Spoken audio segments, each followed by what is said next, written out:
The dogs go in. We gotta watch and make sure this thing doesn't move. Watch that. Baby sniffing every truck.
Welcome to another episode. We're still dialing that in. You just got that right in the nick of time.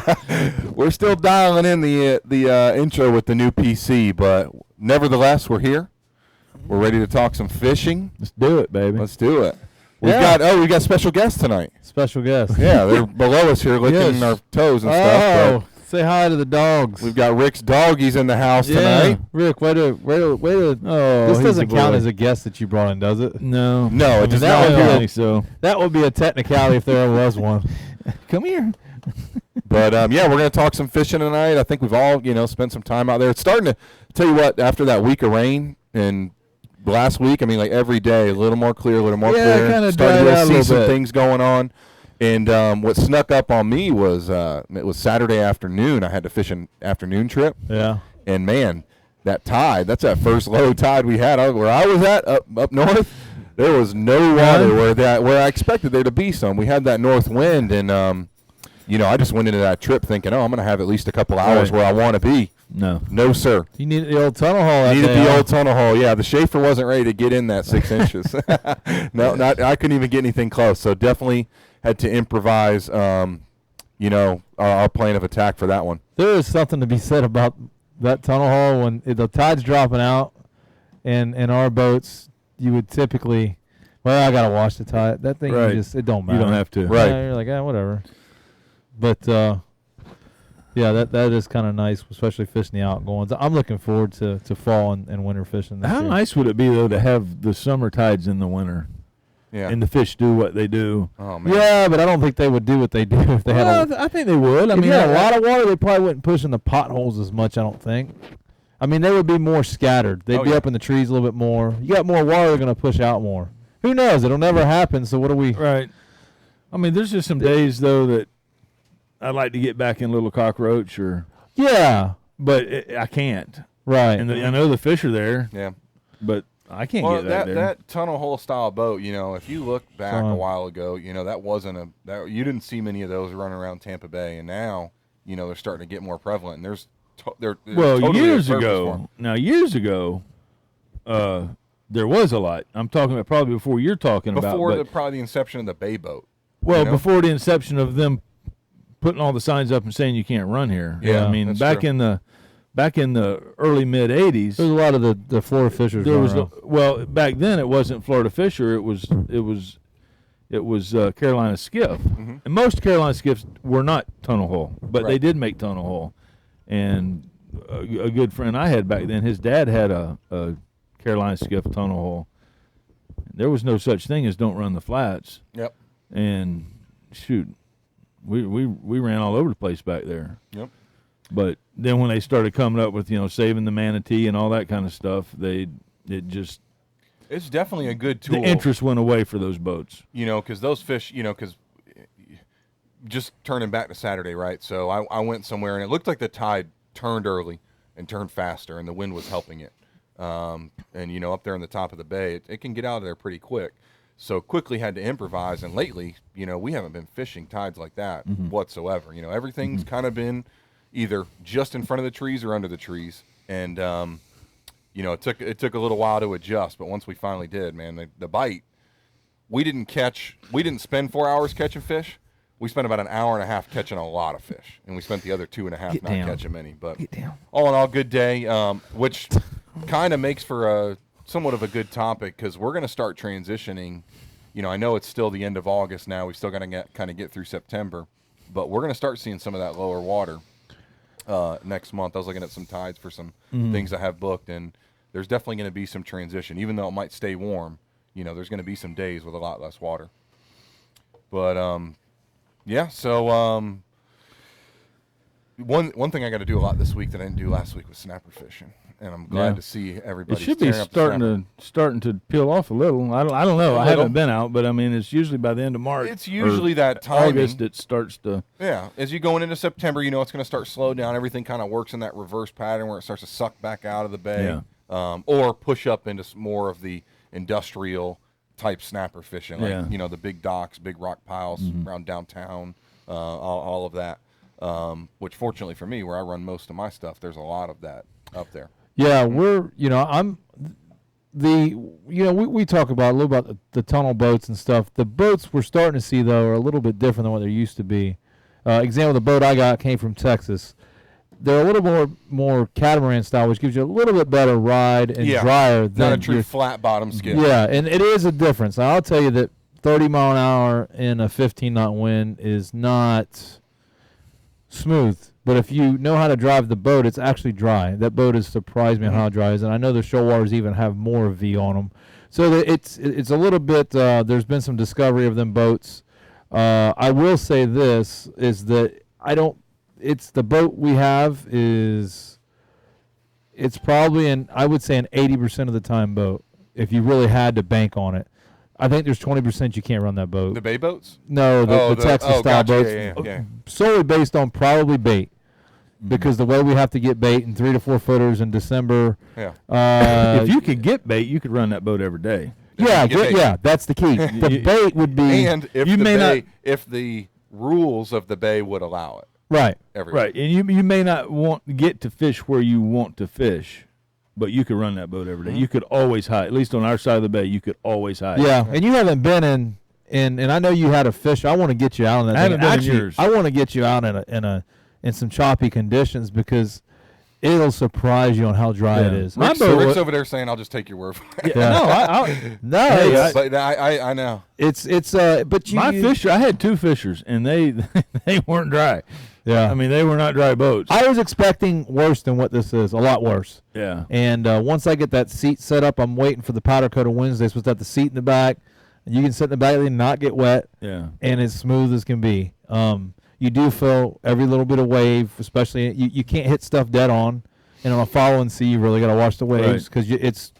But if you quarter them like this, or you're running sideways, and that's it. You just kind of got to walk the dog with them. Yeah, yeah, that's just what it is. But I'm excited this fall and winter to use that boat. It's big enough where I can run 3 is no problem. I've ran 4. 4 gets a little bit tight, but you can do it. So I'm going to be using it quite a bit. Well, there's a lot of walking space on those, the way those boats are set up. When you look at, shoal water, SCB, your style, Travis's style, all the ones that are out there, there is actually a lot of room to move around and fish. Especially on that deck. On the deck, the front deck, the back deck, and for somebody who wants to stay in the boat, is the way yours is set up. I mean, you have so much room between your console and the front deck that, you could stand in the cockpit and fish as well. I actually wish the front deck came back another 12 inches. At the front deck small, but the people don't want to stand on the deck. My boat's great because you're pretty much standing on deck, but you're not. You have no choice. Yeah, you have no choice. You're on the floor. You're definitely not going to be in one of those boats. And the cool thing is, when they don't want to stand up there, you look out the side and say, listen, man, if you fall out, stand up. We're going to get you back. You're fine. Like you'll be in shin deep water. So It'll be a fun. I'm looking forward for a cool front, man. I want to get out on that boat for sure. The bite is. We'll take it, man. Yeah. Let me know. We used it for our second tournament, and we fished Stanahatchee, and it. Said you covered a lot of ground. We burnt. I couldn't believe it. I looked on the history of the GPS, and we did really bad on the tournament. Just wasn't our day, and it happens more than we've won. Mm-hmm. But we typically have a good plan and have some type of plan and fish to go into. And the day of the tournament, we went into it going, we haven't seen a redfish, and we hadn't found a school. What are we gonna do? It was Get out there like and cast, in the baby. blank. That's all Like, you what do you do? Yeah. And so it was tough. But we got, and we ran it kind of hard. The boat only goes 42, 43 tops. But we covered we went 112 miles, and we burnt 32 gallons of fuel. That's good. And that was running it hard. Yeah. So if we'd have ran it, it gets almost 5 miles to gallon at like 28 mile an hour. Wow. So yeah, it's Take and that. yeah. You can definitely run a charter out of that. Yeah. For sure. So it's nice and it's 58 gallon fuel tank, so we can cover some ground. I wish we could. The downside of that boat, we get like 40, 41, 42 max with the 4-blade. I've seen 45, but that's like extreme downwind, whatever. Mm-hmm. I wish we could get that boat to consistently run like 48 on a tournament because we have the fuel capacity. We have 58 gallons of fuel, and we would be able to get further places a little bit faster. Yeah. But it's great, man. It's a fishing machine. We've set it up, and then I've got the little seat that I'm getting built for the back deck for people to sit in. It's going to be awesome. Cool, man. I think we're going to get marine mat. Actually, I need to call them. We're going to get some sea deck on it. Do the marine mat on there. It's going to look sweet. Well, marine mat's probably going to do marine mat. Yeah, but They're I think gonna it's all see the that. same stuff. It's all the same stuff, but it'll look cool when we get that stuff laid down. And they're fun, man. It's a cool boat. James, what to get you out, man? We'll wait to get some stream low tides. I want to see it. We'll run you. I'll let you take it. I've been in SCB in running through some flat that I was like, wow. You know, it just blows your mind. I haven't been in an SCB, and I know it's not going to ride as smooth. Yeah. But I'm fully confident it'll run as shallow. But it's not going to cost you $100,000 either. No. Like an SCB would. Yeah, no, not going to do that at all. But, yeah, we're starting to see some lower tides this evening. I think we got a real low tide on the South Shore. The bite's slowly getting better for me. I finally found some decent bait. Actually threw the net, Rick, 5 times, and I filled my well up, my front well. And I got very little grass, just the little string grass, not the big globs. Mm-hmm. I was so excited. My customers with me. I was like, this is awesome. They're like, what do you, because Friday I struggled. Last Friday I struggled. I was banging my head against the wall. I could not, just bait, fishing, I couldn't. And I had a customer who was very, not demanding, but they had fished with Jason Ramsey. So I'm hearing these stories of Jason Ramsey and I know he's going to book more trips. And it was a day that wasn't happening. But the bait was tiny. We had another hatch in the bay. Yeah, oh yeah. And it's just been a headache with bait. But today I found it, and I was so excited. And the customers were like, well, is this good bait? I said, no, this is great bait. Like, I haven't got bait like this. And go get 10 of your kids. Gotta go take care of this. Yeah, one. there's some beef, a box of beef jerky over there, dude. She wants us to promote the Fluger tonight. Promote the Fluger. Look at that. That's too funny. That is hilarious. Yeah. But yeah, my God. So what do you? So I mean, when we start getting into some of that lower water, suddenly, like we're looking at now, what do you think? What's your take on how long is it before those fish really start to move around and change things up, or does it, or do you not? I don't think they don't move on the depths. They move on the winter. The water temp. Yeah. All right. First cold front's going to set it off. off. What Danny said years ago, I didn't believe him when he first said it, but the shortness of the days, when those days start getting shorter, and you don't and usually that coincides with cooler weather. Yeah.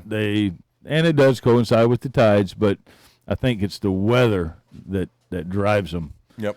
More than the tide. Yep. Have you guys noticed lately? When I say lately, let's talk about like the last couple of weeks. That prior to that, I was really having success if I could early morning. Like the best fishing I was finding was first thing in the morning. Are you seeing that now today, or like lately, or are you seeing more tide dependent?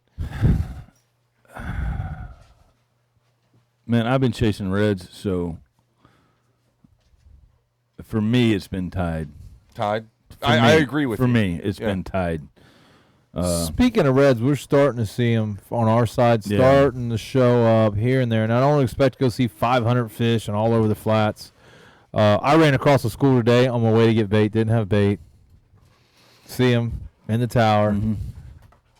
Humped them up. Saw them. Went right past them. Was like, let's go get bait. They ain't got no bait. Yeah. So, I probably should have had a mirror lure or something like that, or some kind of Z-Man bait tied on, but I didn't. And I was in a rush to get bait because I just wanted to get bait and fish that last bit of the incoming. But we caught a bunch of snook today. We caught one redfish, and it was a 4-hour trip, and guys had fun. So I had two occasions last year. One of them may have been last year. One of them may have been the year before. While I was catching bait. Oh yeah. And you got bait on, going off right beside me. Right I mean, beside in casting range of school, pop up and just turn the water red, and people are like, "Oh, look at that! What is that?" And I'm like, "Well, that's redfish." Let me get some of this. Well, can we bait. catch them? We ain't got no bait. Yeah, but we will. I'm still chumming. And can we get them a chair? We just bring got I think they want to show out. Greg Corbin gave us a 2-part question here. So the first part is, you think all the fresh water is hurting getting bait? No. Yeah, I don't think so. I think it depends on the area. Like certain areas where you got the creek outflows, I think the bait's moving around because of the fresh water a little bit. If you I'd say if you get too close to the river mouth or creek mouth where you're really going to be dumping in a high amount of fresh water, it can move them away from it and they'll suck back in as it gets a little more salinity in it. But I'll tell you, the best bait I've had in the last month was that week of constant rain. I only got out for 3 trips that week. But every time I did, I never threw the net more than 3 times, and I was loaded on great size, great amount, everything you'd ask for. So I guess, Greg, our answer to that is going to be depends on how close you're going to be to something that's going to, dump a bunch of fresh water to it. Greg, there's some reds showing up. The schools are showing up. Of course, the schools aren't what they used to be, but there are some fish showing up.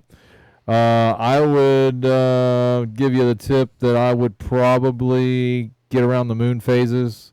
You'll see the schools more prevalent and grouping up better. Moon phases being newer full moon around then, you usually see them. I think this next big moon phase we have is going to be the one that gets them pushing pretty good. And I'm reading that as the fresh water hurting the redfish. I don't think so either. No. I think no for the bait, no on the redfish. I don't think it's. Well, I can tell you I may this. have read that wrong, but I don't think so. I think Stanahatchee it did because. Well, I haven't fished up there. I haven't either. Till I will say this is that from talking, fresh water. It's a place that I want to go back to and fish. Yeah. Look, Rick, we went into some spots and you're just looking at it and you're just going. You got sawgrass and little creeks just feeding, and you're in the Gulf.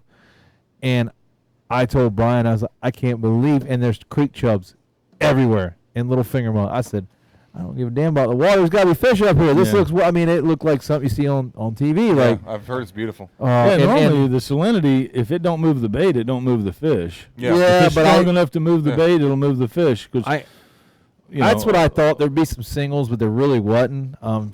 And we fished it pretty hard. This time of year is not the greatest because the fish are pushed offshore in groups. And that's where the fish most of them were caught. Is that normal for up there? I think so, but I think that the fresh water has pushed some of the fish off the banks. From what I understand, I only spent 2 days up there. I will tell you this: they said they wreck them on artificials. Yeah, and looks fairly easy. You find the potholes or the creeks at the top of the tide, and then they drop off into the edges of the flats, and you can wreck them up there. Like I actually would like to go do a winter trip, take the tunnel haul boat up there, go fish for a weekend. It looked beautiful. I'm friends with the Charlie who owns the Sea Hag Marina. Okay. Him and his son last year when I went to Louisiana to do the offshore yellowfin trip. Yeah. They went with us, and Charlie's great, his son's great, and his son is younger and was working on his captain's license at the time, and just talking about that fishery, it's definitely something I want to check out.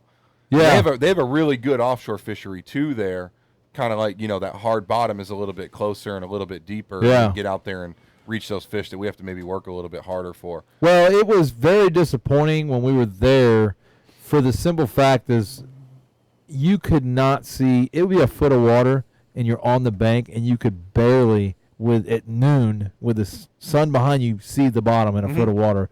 So it was very disappointing. Funny thing. Sounds like Jacksonville.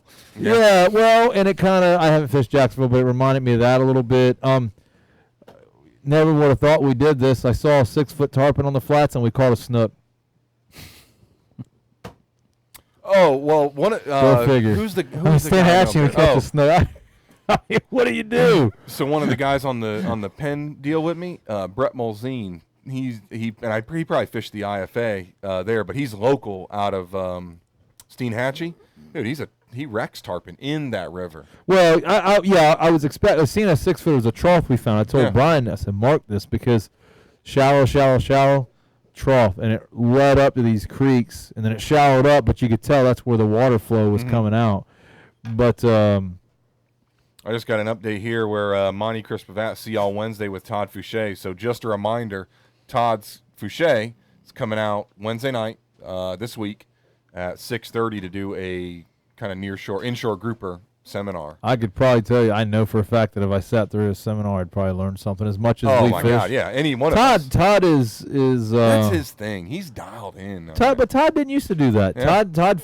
When Todd sets his mind to an area, he will dissect an area to the point of no return. I'll hit an area, hit this, hit that. I jump around a little bit more, but he is very, very good fisherman.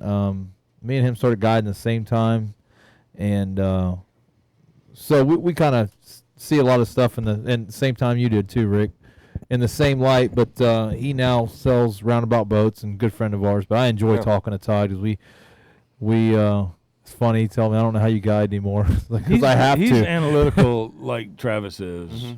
Yeah, he's real big on the stuff down and get the most out of it. Yeah. I personally don't think that in depth on stuff. I'm moving to the next spot. I'm somewhere in the middle of that. I think in depth when I have to. With you. Yeah. I when I have to, but you're right. Him and Travis are they do really break something down. I agree with you on that. Which is good. That makes them both good fishermen. I try to find a happy medium with that thing for me. But Todd's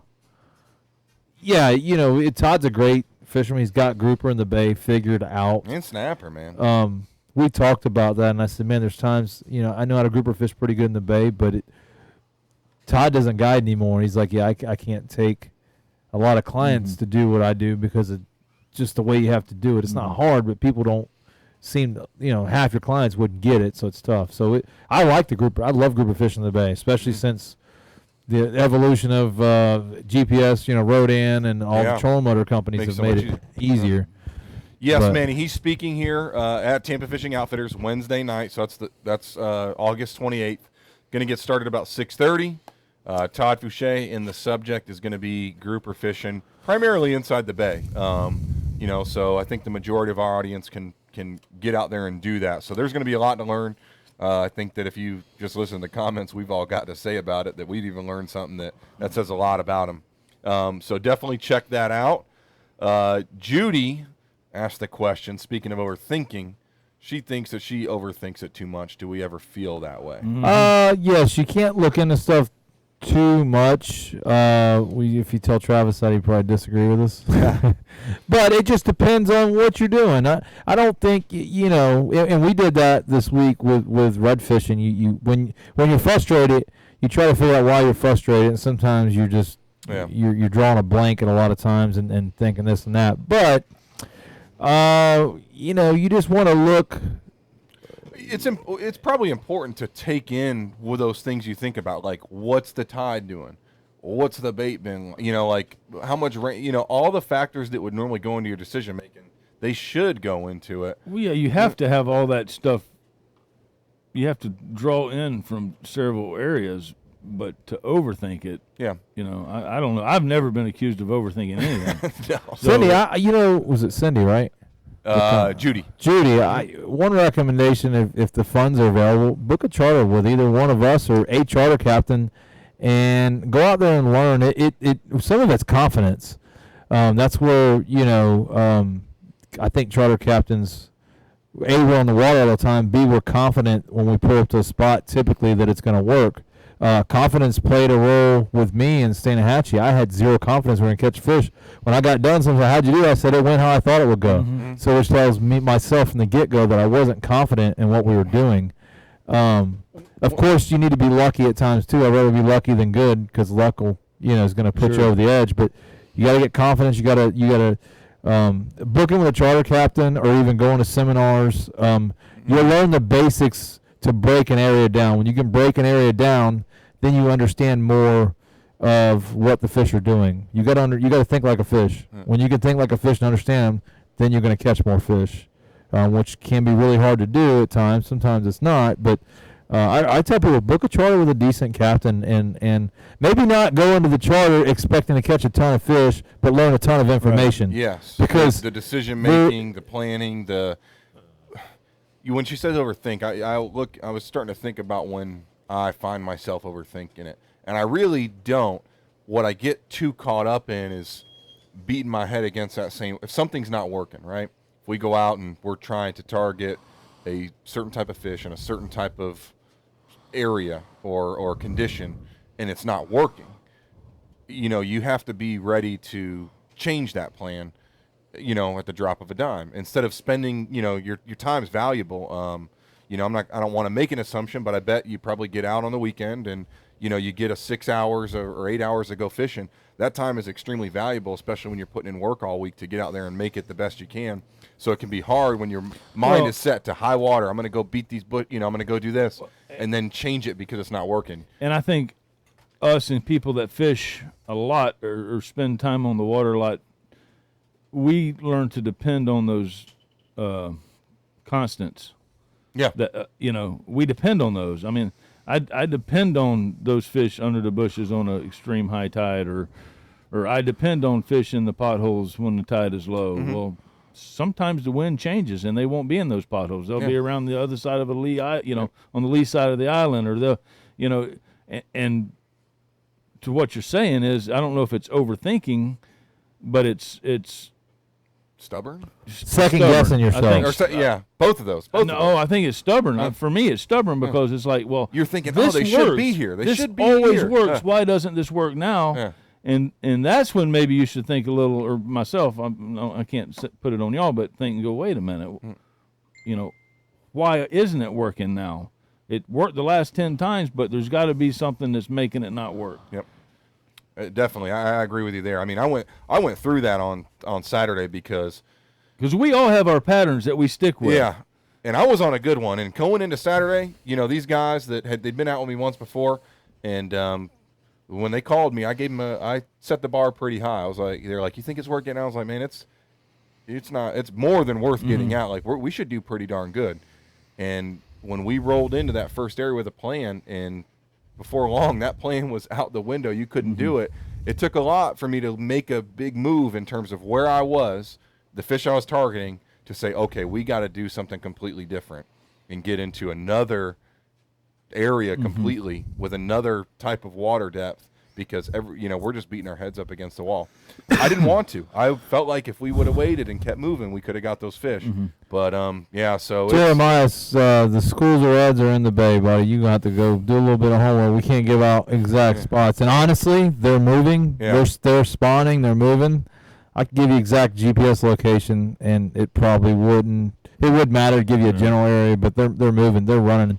Same problem they ran into the tournament this weekend. Some good testaments here, guys, and we appreciate all the kind words. Ernie, Eric, Manny. Ernie's somebody that is a good example of booking some charters. Now he's slaying fish, dude. I'm like, hey, I'll book a trip with Ernie. Ernie's a good guy, Eric, man. Same with Eric. Ernie booked me a few times when we had all the red tide stuff going on. Business was slow, and we got on some. By the way, Ernie, I ran across a couple good schools of reds today, so we are in September. If you want to roll, we'll go on the other boat. But I mean, honestly, charters too, and I'm promoting charters, but I'm not. But it's the truth. They're not that expensive when you get 3 of your buddies to split it. Right. It's probably the cost of what it would take each one of you to take your boat out. Yeah. That's right. It's no headache, no cleaning the boat. Yeah. Just go out, catch fish, you can relax. get off. You can take all the stress out of it. You can take all the operating the boat, finding the bait, tying, every little thing. When you take that out of it, and I've had people tell me this, some that watch our show, that when you remove all those elements, you can actually sit back and absorb more what it is you're doing. information. Because otherwise, I would say that even a weekend guy who's taken out his buddies, right? he's got some pressure on him. Absolutely. He's got pressure and on it's him. fun to go fishing with other people and watch them deal with it. Yeah, no doubt. Oh, I told you I went scalping. My buddy drove the boat the whole week. Yeah. I sat in the back. No, but I'm talking about let them deal with the pressure and Yeah. watch them deal with You the got it, pressure. Judy. yeah, it's How's the battery charger working out, Judy? I know the last time I talked to you, you were just getting it all set up, but we had a pretty good amount of views on the prop show last night. I appreciate everybody sharing it and watching that. I will say about the prop show, I watched my own show or our show, and I got a little too in detail and stuff. I would go back and do it different. Y'all just got me excited. You were fine. it was good. You were fine. I could have broke that down a little simpler, but the biggest thing I want to say is go to your search on your app for prop slip calculator, download it, and that will tell you a lot about where you need to be on a prop. Definitely. So We should, and speaking of which, that was a really good show for us. Like we got a lot of views. We got tons of feedback throughout the show. So I guess the question to the audience is, or not a question, but give us some feedback. What are some of those other subjects? We can get up here and talk fishing every day. We're on the water enough. We're in tune with the changes and transition that's happening. But, it seems like you guys are getting a lot of value out of that when we talk technical stuff, especially on boats. There's a lot of people out there that have sent us questions. What are some topics you'd like us to see and cover? Don't have to answer right now, even if you want to shoot us a message. We'd love to get your feedback Right. and come back with a good plan, very well good. prepared to break something down for you that's troubling you on your boat, or something that intimidates you about the boat, or any other subject for that matter. So let me ask this, guys. We got. I want to mention this. We got a boat show coming up September 6th, 7th, and 8th. Yep. I think. Is it the Progressive Boat Show? I'm trying to look for the message. Anyhow, we can give away a few tickets. So, do we want to do that? How do you want to do that? let's get a plan together and come back next week. Okay, we'll do it next week because I just got the message to do it, and I'm like, well, I don't even know how to. So we're gonna give away some boat show tickets. It is the Progressive Tampa Boat Show. Is that one at the stadium? It's good. Should be at the convention center. It usually is. It's a huge show. I'll be there. It's a family boat, and we'll have Pathfinders and sportsmen. So I'll be there Sunday, maybe Saturday. I'm looking to see here September 6th through the 8th. And it is, where is it at? I'm sure it's at the convention center, Tampa Convention Center. Tampa Boat Show. I know it is because it's always there. So we're going to be able to give away some tickets for that. Yes. Awesome. Yes, Yeah, next we'll definitely week. get We'll give away back and some do some ticket giveaways. There's also going to be another giveaway that if you guys don't follow Tampa Fishing Outfitters yet, I'm sure you do, but if you don't, please do on social media and YouTube, because they're going to be giving away a fishing charter with one of us coming up very, very soon. So I don't have all the details, but I know that Joy was discussing that today. So please stay tuned. We're going to have a fishing charter that's going to be given away from either myself, Jason, Rick, or Travis, and it's going to be coming up soon. So stay tuned in the next couple weeks. A lot of stuff out there, and we're talking about doing charters. So if you just pay attention to the YouTube, and we're going to do a giveaway. So don't forget, follow us on YouTube if you want to get the latest updates. I know we were talking about this before the show. We're going to start doing some videos and do a little bit more stuff involved on that. A lot of good stuff coming up. We got fall. I am ready for a cold front. Yeah, it's getting warm, man. I'm ready we got the Redfish World Series coming up. I'll be gone from the 22nd through the 1st, just about. I'll be back that Monday, which I think is the 1st of October. So looking forward to that, going to Louisiana and spending some time. It's going to be fun. Fishing. I was going to invite some of you guys to fly in and fish with us, but we can't have any people on the boat. Oh, really? Yeah, they got some easy different for you rules. to say that now. I was going to No, fly you guys out. I was Put no, you up in I was. Not unless you sponsor us. They're like, dude. they got some crazy rules in that tournament. I like the tournament. That's and cool, though. The payout's crazy. Hopefully, we just place. Oh, man. There was But, a question about Anclote. No, none of us fish out of Anclote. Yeah, but if you message us, I know we've got some guys up there that Oh, can. definitely we can. One of the guys on staff here, Keaton. Yeah. He Okay. runs out of Anclote. Keaton Cool. Anderson. And then there's a question there about by the end of the year, do you think any of the inshore species will be able to keep slot? No. Doubt it. Not Doubt until it. next Not May. going to happen. I don't think it'll happen then. I think they need to give it another Best year. recommendation for But trailer tires. that's my personal.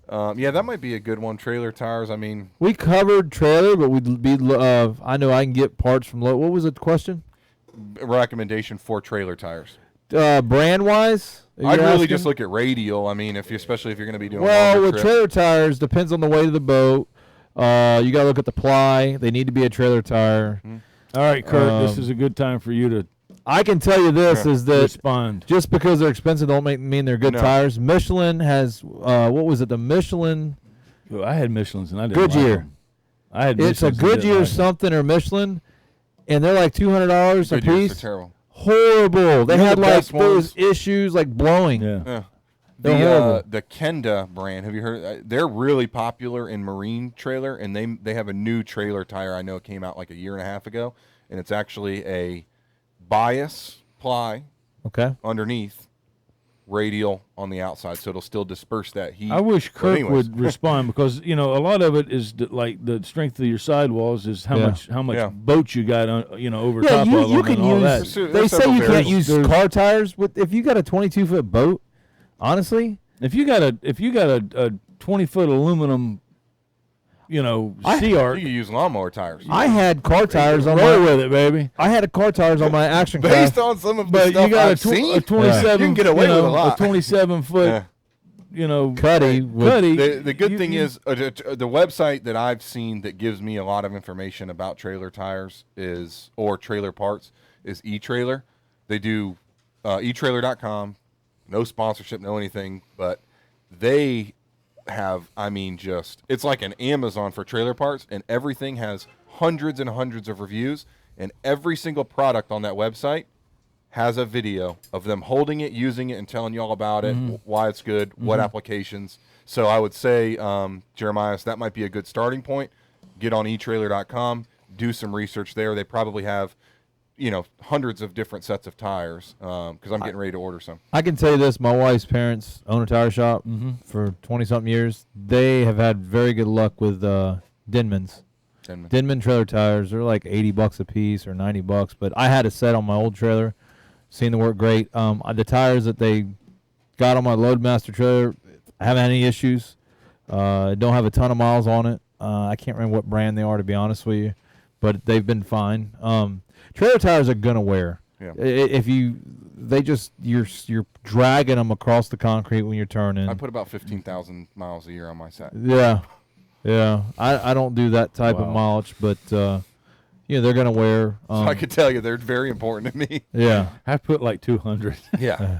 miles. Guys have it made. not 1,000. Yeah. Well, I do about 24,000 miles on the truck in a year. 15 of that is about trailering. we do a lot of trailering with the tunnel haul now because Yeah, like you we're guys going do to your tournaments. Louisiana. You go on long trips. Yeah, That's when trailer tires are very important. well, having a spare and then having good bearings and a whole good system, especially with Brian driving because it's he's getting it. He's getting it. We usually Well, 80's a common number for us on the interstate, but yeah, it's tires are tires. Like James said, do a little research on it. What else we got coming up? well, I we want to got circle back because about 4 or 5 months ago we brought the O'Hero reel that came out up. We did a review and we said it wasn't going to be long before those rods were to match it. The Right. Hyper inshore rods were coming out. Well, throughout those months, we got our hands on several different samples. Made a few adjustments here and there, but finally, they are here. They are in stock. So I wanted to show them because we just put them out on the shelves. I think last Friday. But what it is if you're familiar with the O'Hero brand, you're used to the Gold Series inshore rods. All right, and those have been around for years and years. I think really since the start of the store. How long have those things been around? as long as I've been guiding. And they've I got think as long as I remember. Exactly. And they take their lumps for what they are. They were $55 to $65, $70 rod at a time when there weren't a ton of those out there. And but it's been kind of the same old thing for a long period of time. as we've been working to come out with something new. So there is a new, the new version out is the Hyper, and it's changed color. So now it's like I like that color. Yeah, it's like a blue finish. I'm going to try and get it up there so they could see it. And what we've done with this rod is taken a lot of the features, really, from other rods. Like, what do you like about this rod? What do you like about this rod? And taken all of those things and tried to put it in an affordable package. I could tell you one thing that I was real big on is I like these rods that are doing like this tapered cork. That is pretty cool. It's I a just nice noticed touch that you don't see in a rod that you normally get at that price point. And these are still going to retail. I think the 7-foot rods retail at $60. I think 7.6 is just a couple bucks more, and 8-foot's just a few bucks more. That'd be a good for the captain's program. Captain's good rod program? for Oh, the yeah, captain. Yeah. I mean, Get a great price on them. Yeah. But I mean, even at $60 to find an inshore rod Yeah. that has stainless steel guides with the Zerk fittings, the reel seat is that was a problem that we knew we had with the gold rod, the inshore golds, is that one out of every so many, the reel seat after time would start to break loose, that epoxy underneath. So it's double reinforced now, and it's a higher grade cork, IM7 blank. But really, what I like about it is all my rods that I like to use are 7.6 mediums, right? And I'm very specific about the type of action I like in that rod, and I think they nailed it in this rod. And that's because we had tons of blanks sent to us and played with them, and so we found one that we like. So anyways, just wanted to give you guys an update. They're available now. The price is unbeatable, in the $60 to $70 range. They come in 7-foot, 7.6, and 8-foot, all in a medium light, medium heavy, and heavy. So there you have it. The new Hyper rods, totally new look to them. I like them. Yeah. We got to get out there and fish them. I know we're cutting some videos pretty soon, so I'll definitely get with Mr. Lee and see if we can get a few to take out and mess around with. I know you like 7-foot rods. I like 7. So we were just talking about that this morning, and that's probably the most common question we got. Somebody even said on this show, looking for a rod recommendation.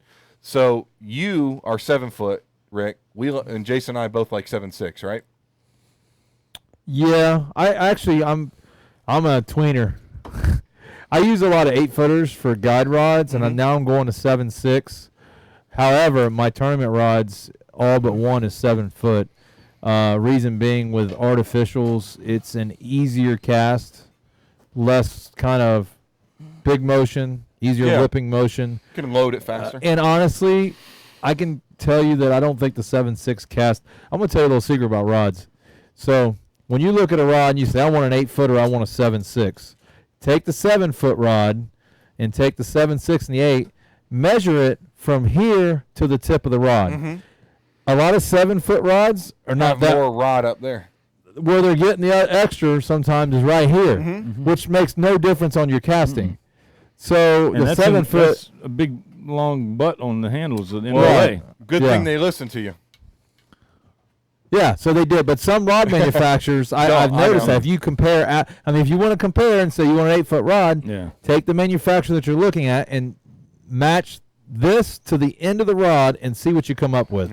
Because a lot of rod companies, not a lot, but some I've seen where they go longer on the butt, and it's a 7-foot, the long butt. I'll tell you, usually when somebody asks me, I say 7-foot for artificial because you want a faster load. You're not going to probably get more distance by lengthening your rod because what's going to end up happening is the action in that rod is going to give too much give, and it's not going to throw the bait like you think it is. You need that action right up in the tip of the rod for artificials, especially some smaller baits.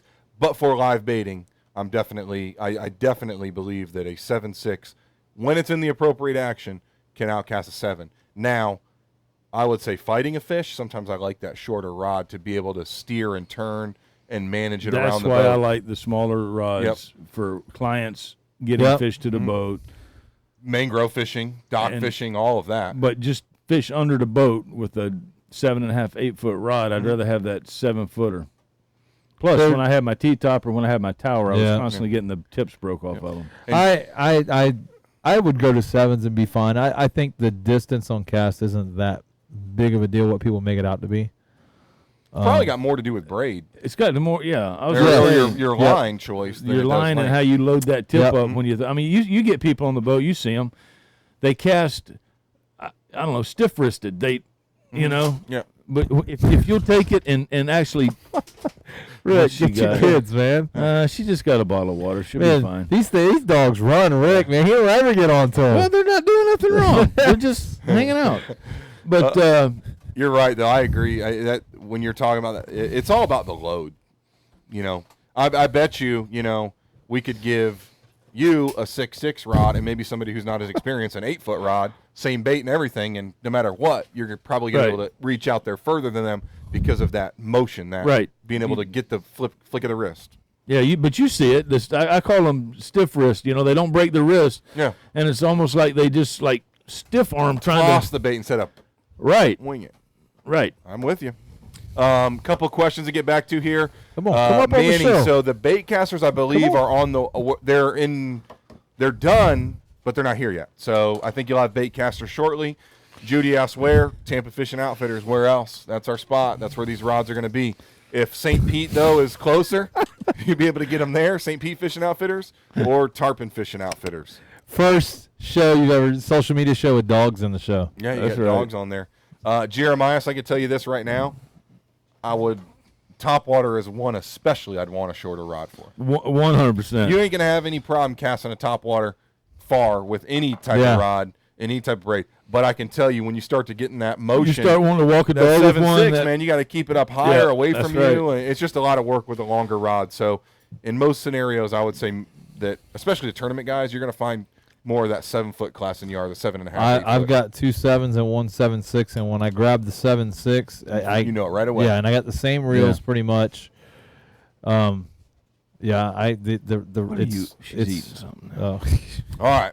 Not doing nothing The wrong. dogs are Rick. eating something, but we're not. We need to be. Yes, we do. We got Yes, we do. anything else we got to go over? Any last minute questions? Guys, like I said, if y'all see the information you like, you want to book a trip with us, give us a call, 813-727-9890, steadyactionfishingcharters.com. Rick? Real Simple Fishing Adventures, 601-2900. James? 813 is the area code. 813 is the area code, isn't it? Same with mine, 813. 625-2067, Local Knowledge Fishing Adventures. And don't forget about our boy, Travis You Yaeckel. know what? Fish by Instinct. When I'm not here, you guys don't get my number. Fish by Instinct. But I we don't do know You don't have a Travis. cool number where it's like 813-831 Do you know his fish. number? 831 fish? 831 fish. There you Travis, go. remember that. And yes, Eric, you won't see me Wednesday, but guys, they want to see the dogs. Let's get a dog shot I here. just got the dog up here. Come on, dogs. Well, this is a GoPro, so we can see him. This is Rick's kids. Where's the dog he's at? Where's There's the- one of them. They're getting ready for a big trip to Georgia. Oh. All right, guys, we're going to go get something to eat. Always fun talking with you guys. We're taking the dogs to Wing House. We'll see you next week. All right. All right, we're out. That dog just rolled up and licked the... I almost want to see it on the... You didn't see it? I couldn't. I was on the thing. Oh, yeah, it was for Nate Rick's day.